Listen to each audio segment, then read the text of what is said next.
Okay, so Assalamualaikum everyone, Dr. Zara this side. So our next topic of pathology is jaundice. Okay, so in this lecture we will discuss about jaundice with proper notes and proper explanation, like how it developed, what is the definition, what is its pathogenesis, diagnosis, lab tests, home remedies, types, etc., etc. So I will try my best to clear a concept in the most simplest and the most easiest way as possible. So yeah, let's get started.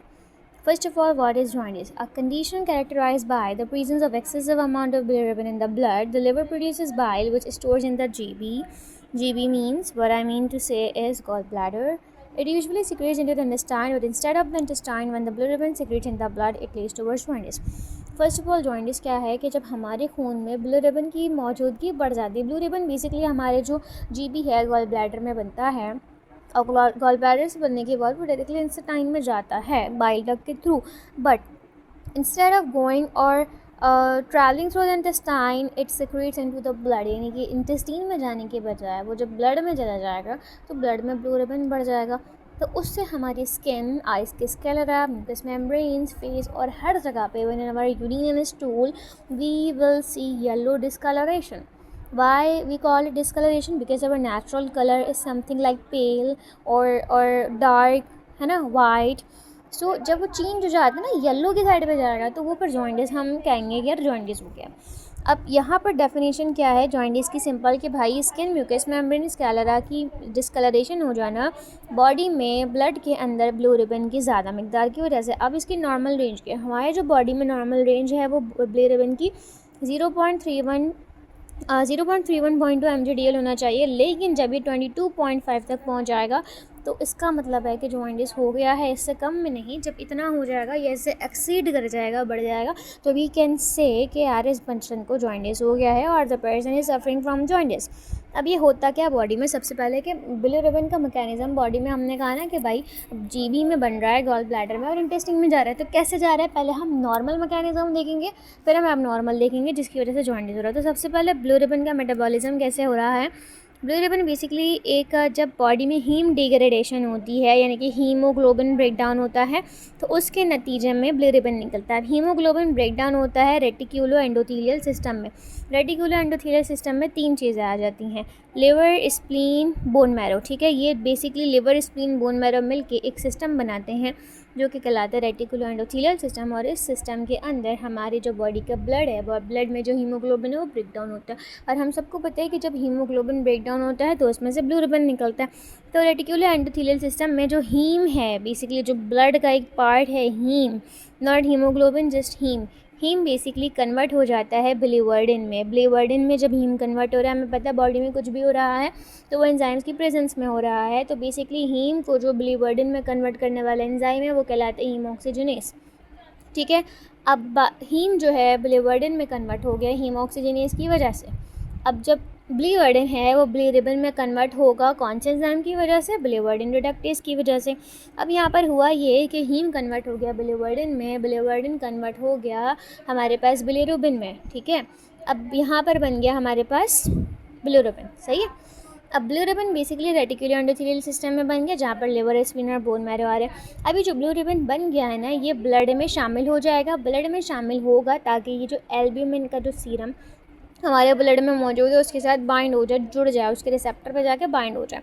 अब ये वाला जो अभी blue ribbon जो haem के breakdown से ब्लूवर्डन हुआ है, ब्लूवर्डन जब ब्लू रिबन में बना, ये बेसिकली जो है ना ये अनकॉन्जुगेटेड है. अनकॉन्जुगेटेड का मतलब है कि न्यूरोटॉक्सिक है, ये वाटर में सॉल्युबल नहीं हो सकता, फैट सॉल्युबल है.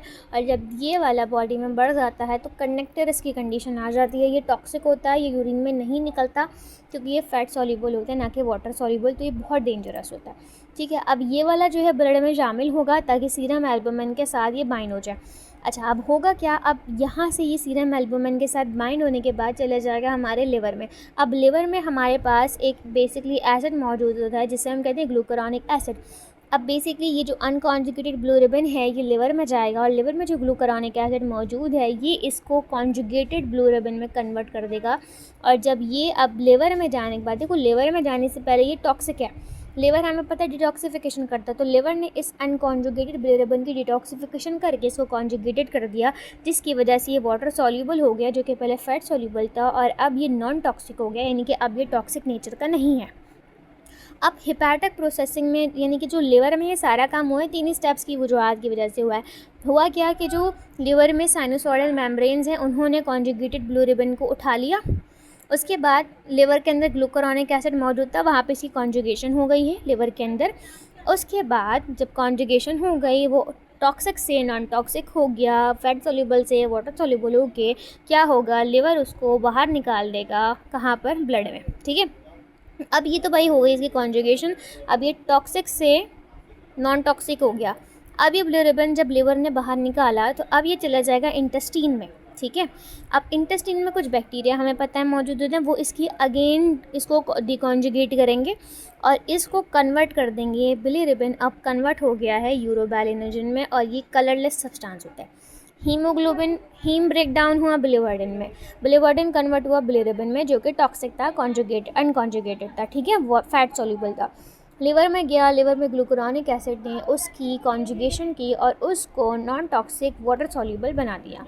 उसके बाद लिवर ने उसको इंटेस्टीन में भेजा। इंटेस्टीन के कुछ बैक्टीरियाज हैं जो कि गुड बैक्टीरिया ने उसको अगेन डिकॉन्जुगेट करके एक कलरलेस सब्सटेंस में कन्वर्ट कर दिया, जिसको हमने कहा यूरोबैलिनोजन। ठीक है, अब यूरोबैलिनोजन बेसिकली हमारी फीसिस में, स्टूल में निकल जाता है। 20% बेसिकली वापस इलियम उसको एब्जॉर्ब कर लेता है और कोलोन, बाकी का जो बचता है वो लिवर में वापस चला जाता है और कुछ बाइल के अंदर शामिल हो जाता है, और यूरोबैलिनोजन की बहुत छोटी सी अमाउंट हमारे यूरिन में निकल जाती है। अब हम इसका प्रोसेस देख लेते हैं फ्लो चार्ट की फॉर्म में कि भाई हीमोग्लोबिन ब्रेक डाउन हुआ रेटिकुलर एंडोथेलियल सिस्टम में, जहाँ पे बन गया बिलिरुबिन, बिलिरुबिन बिलिरुबिन में कन्वर्ट हो गया, बिलिरुबिन ब्लड में जाके सीरम एल्बुमिन से बाइंड हो गया, वहाँ से चले गया लिवर में, लिवर ने उसकी कॉन्जुगेशन करके उसको नॉन टॉक्सिक वाटर सॉल्यूबल बना दिया, कुछ फेसेस में निकल गया और कुछ हमारा यूरिन में एक्सक्रीट हो गया। बेसिकली ये इसका थोड़ा सा हमने प्रोसेस पढ़ लिया। अब हम देख लेते हैं कि भाई कॉन्जुगेटेड बिलिरुबिन और अनकॉन्जुगेटेड बिलिरुबिन है क्या। जो कॉन्जुगेटेड है वो वाटर सॉल्यूबल है। ठीक है, अब ये सीरम एल्बुमिन के साथ बहुत ही ज़्यादा लूजली बाइंड होता है, यही वजह है कि फैट सॉल्यूबल है और ये ईजिली यूरिन में नहीं निकल सकता, और ये टॉक्सिक होता है, नॉन टॉक्सिक लिखा हुआ है, टॉक्सिक होता है।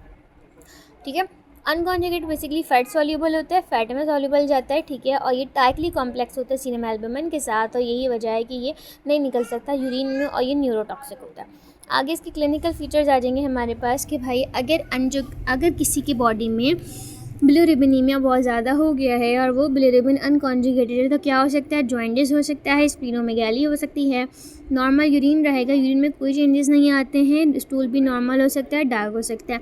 सीरम कॉन्जुगेटेड बिलिरुबिनीमिया जो है वो बड़ा हुआ होगा, लिवर के एंजाइम जो दो होते हैं ALT AST, ALP की यहाँ बात नहीं हो रही है, ALT ASP जो है वो नॉर्मल होंगे। अब इसको आप याद कर सकते हो एक निमोनिक से, जाओ सुबह नहाओ नहीं लस्सी से। ठीक है, इसको ईजिली याद कर सकते हो।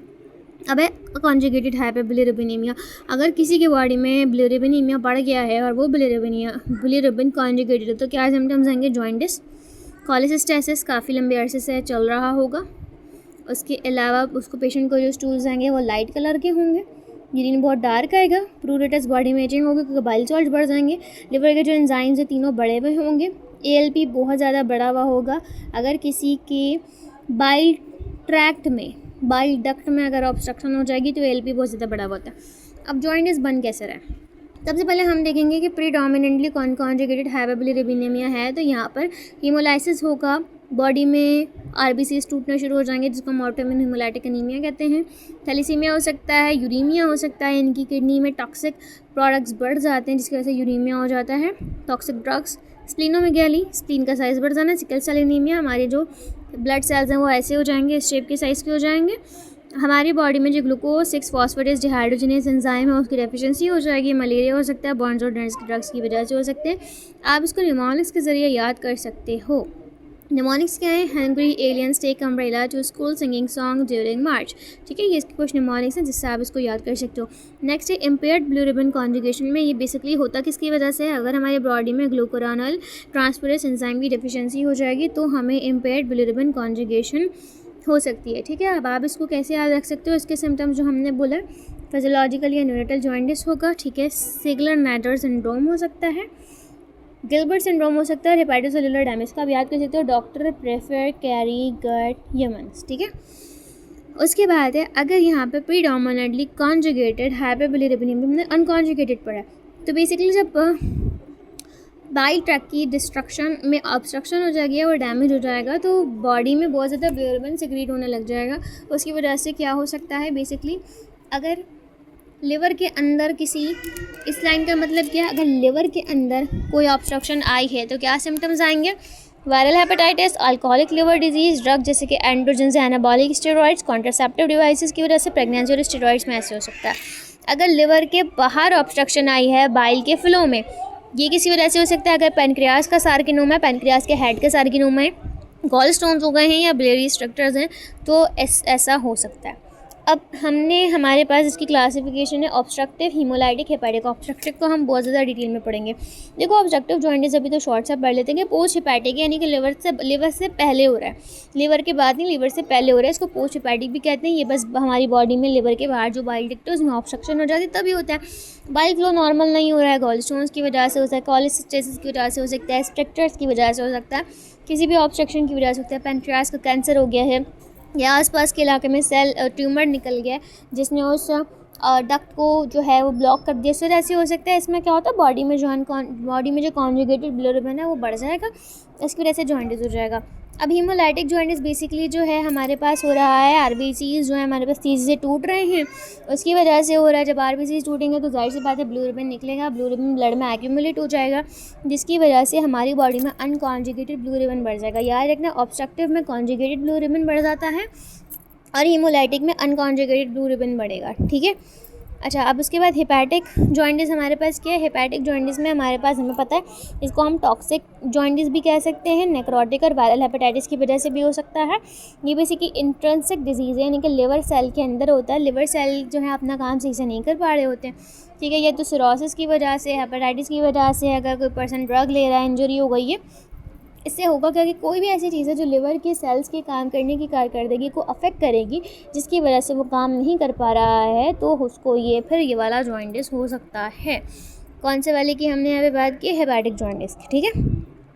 आप लैब टेस्ट इसके हम क्या करवा सकते हैं, हम सीरम बिलिरुबिन करवा सकते हैं, एलएफटी में हम ये एंजाइम्स बड़े में बताएंगे, रेटिकुलोसाइट काउंट करवा सकते हैं, सीवीसी करवा सकते हैं और कोम टेस्ट हम करवा सकते हैं, जिसमें हमें इसकी डायग्नोसिस जो है वो मिल जाएगी, ठीक है। पेरिफेरल ब्लड स्मेयर हो सकता है, यूरिन एग्जामिनेशन, अल्ट्रासाउंड या वायरल सेरोलॉजी हम करवा सकते हैं। अब इसकी जो रेमेडीज़ है वो मैं बता देती हूँ। सबसे जो टॉप रेमेडी है वो चैलिडोनियम, ठीक है। चैलिडोनियम हमारे पास मेन रेमेडी है स्पेशली लिवर एलिमेंट्स की। कार्डियस मेरिनियस भी है, phosphorus, nux, China, Mysore, but ये हम देते हैं अकॉर्डिंग टू सिम्टम सिमिलैरिटी, ठीक है, सिम्टम्स के बिहाव पे दी जाती है।